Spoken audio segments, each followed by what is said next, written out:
What's up, YouTube fans? Today we're going to be customizing this FansToys Tesla 1.0 into a masterpiece scale Magnificus. So I recently got this from Dr. Diecast. He was getting rid of this and I said, hey, I'll buy it off of you so I can make a custom, and he was not kind enough to send it to me as a gift. So thank you for allowing me to take this off your hands to customize it. Now, I have made a few videos on customs that I've made in the past. I'm a beginner when it comes to customs. I'm not an expert, but a couple of people have asked me if I could do a little bit more involved videos of how I do the customs. So I'm going to try to do that here. Now, Matt Partsformer, who's a member and friend of mine, asked, hey, it would be nice to see your process that you go through from beginning to end. I don't think I can film everything, but I'm going to try to film as much as possible. The part that's going to be really hard to film is the part that it's outside. I spray outside. So that I'll at least take pictures or get an initial picture before I do that. But let's start with this. So the first thing you want to do is figure out what is your design going to be. And I actually found an image on the internet of what I'm trying to do. So I'll put that up here so you can take a look. And that's kind of my starting point. You know, what do I need to get it to that stage? So this custom, I tend to take on customs that are a little bit easier because I'm a beginner and not very advanced with this. So this one in particular is relatively simple because there's really only two colors, right? There's the black, the silver, and then the red on the chest there, and then the head has black and yellow and silver. So there's really only two colors I need. So that's the first thing I do is go out and buy the paints that I want. Now in this image, you'll see it's kind of a matte look. I don't like matte look. I like metallic. So I went out and bought the paint. I've got TS40 metallic black and TS76 mica silver. I don't have a spray gun or a spray booth. I use spray cans. So that's what I'm going to do here in this case. That's what I've been doing. I've had a pretty good success with it so far. I've been using these Tamiya 4 plastics paint. Make sure it's not 4 polycarbonate because that's the wrong type of paint. But that's the first step, is decide what colors you need and go ahead and get that. Now, this is not a lot of material to cover, so I figured those two cans is going to be enough to do this whole figure.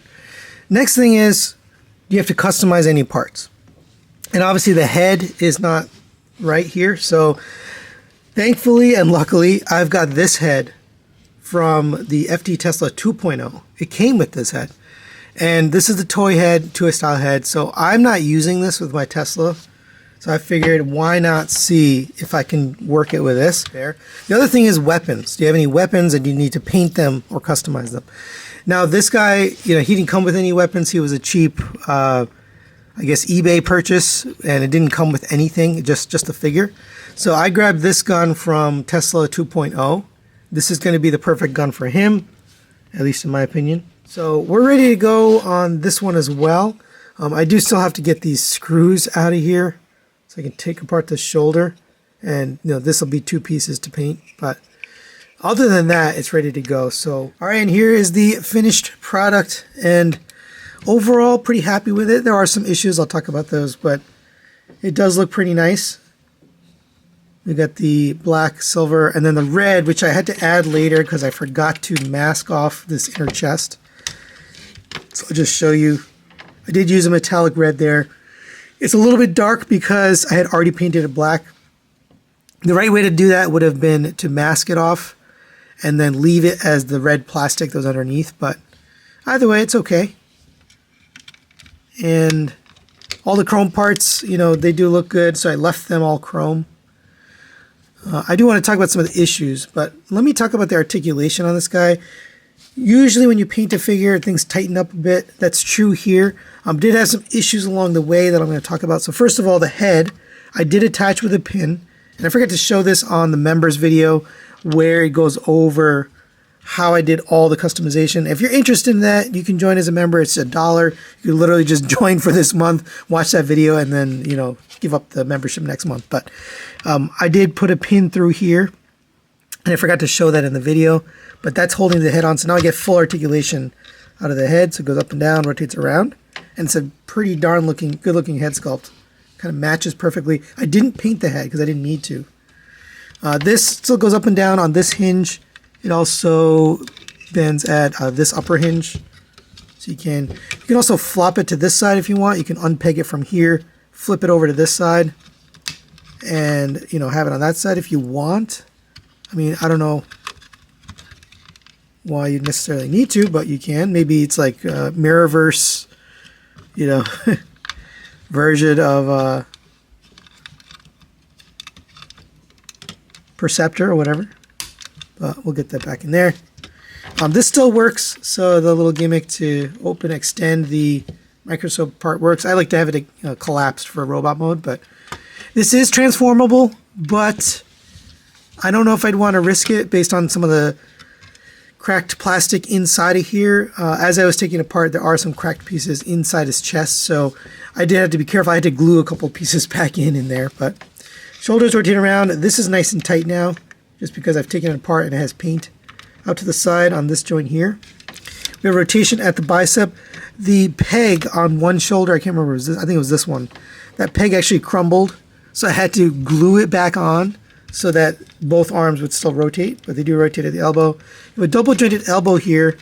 That did actually get a little bit tighter, so that's nice. These do rotate, by the way. These die-cast pieces, obviously I took off, so I didn't want to paint it. Rotation at the wrist. The fingers are individually articulated, and the pointer finger can go straight, although it's still a little bit curled, and then the thumb is on a ball joint. I didn't paint these hands because they were already black, so I didn't need to.